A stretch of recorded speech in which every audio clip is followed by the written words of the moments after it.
சமயபுரம் அரசு மதுபான கடை பாரில் அதிகாலை மது போதையில் நண்பனை பீர் பாட்டிலால் மண்டையை உடைத்தனர். 24 மணி நேரமும் கள்ளச்சந்தையின் மது விற்பனை கண்டுகொள்ளாத சமயபுரம் காவல்துறையால் தொடரும் கொலைகள். திருச்சி மாவட்டம் சமயபுரம் அருகே 3 அரசு மதுபான கடைகள் செயல்பட்டு வருகின்றன. இதன் அருகிலேயே பார்களும் செயல்பட்டு வருகின்றன. இந்த 3 பார்களிலும் 24 மணி நேரமும் மது விற்பனை கள்ள சந்தையில் நடைபெற்று வருகிறது. இதனை சமயபுரம் காவல்துறையினர் கண்டுகொள்ளாமல் இருப்பதால் கடந்த 1 வருடத்திற்கும் மேலாக 2 கொலைகள், வழிப்பறி, செல்போன் திருட்டு, அடிதடி என பல்வேறு குற்ற சம்பவங்கள் நடைபெற்று வருகின்றன. இதற்கு நடவடிக்கை எடுக்க கோரி சமூக ஆர்வலர்கள் உள்ளிட்ட பல்வேறு தரப்பினரும் மாவட்ட நிர்வாகத்திற்கும் காவல்துறையினருக்கும் கோரிக்கை வைத்தனர்.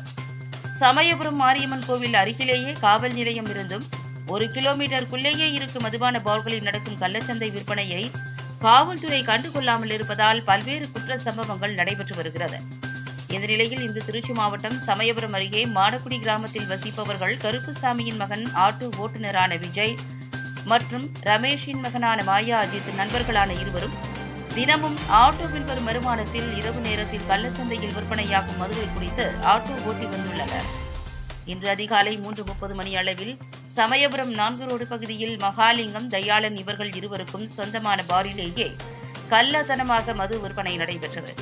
அப்போது விஜய், அஜித் இவர்கள் இருவரும் மகாலிங்கத்திற்கு சொந்தமான மதுபாரில் மது அருந்திக் கொண்டிருந்த போது இவர்கள் இருவருக்கும் இடையே மது போதையில் தகராறு ஏற்பட்டுள்ளது. அப்போது விஜய் அஜித்தை விறகு கட்டையால் அடித்துள்ளார்.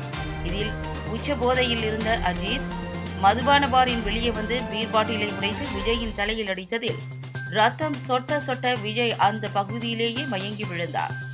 இதனையடுத்து சமயபுரம் போலீசார் உயிருக்கு ஆபத்தான நிலையில் விஜய் மற்றும் லேசான காயத்துடன் அஜித்தை அரசு மருத்துவமனையில் சிகிச்சைக்காக அனுமதித்தனர். மேலும் சம்பவம் குறித்து வழக்கு பதிவு செய்து விசாரணை செய்து வருகின்றனர். இச்சம்பவம் குறித்து மதுபான பாரை வீடியோ எடுக்க சென்றபோது சமயபுரம் காவல் ஆய்வாளர் சாந்தி வீடியோ எடுக்கக்கூடாது என்று மிரட்டல் விடுத்தார். கள்ளச்சந்தையில் இரவு நேரத்தில் விற்பனையாகும் மது விற்பனையை தடுக்காமல் பட்டப்பகலில் செய்தி சேகரிக்க சென்ற செய்தியாளர்களை வீடியோ எடுக்காமல் தடுத்தது மதுபான பார் உரிமையாளர்களுக்கு ஆதரவாக சமயபுரம் காவல் ஆய்வாளர் சாந்தி மற்றும் காவலர்கள் இருப்பது அப்பட்டமாக தெரியவந்தது.